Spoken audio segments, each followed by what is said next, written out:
guys আজিৰ খানাত আছে দেখিছানে গ্ৰীণ জলকীয়া মানে সেউজীয়া জলকীয়া তাৰপিছত এইটো হৈছে মুৰ্গী মাংস মুৰ্গী মাংসটো আপোনাৰ মূলা বিলাহী এইবোৰ দি মই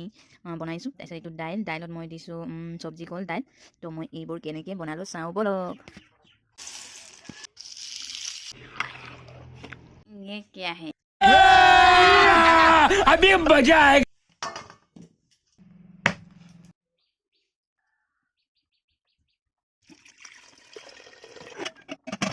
गैस लास्टत गैसर मन्दाটো এইটো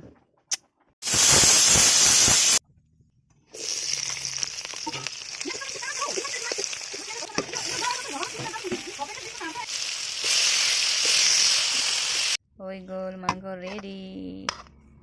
তো দাদাৰ ভাগ খুৱাই দাদাই খাই পিনি যাব ঘৰত আহিছিলে মানে তো তাৰ ভাগত লগাই দিওঁ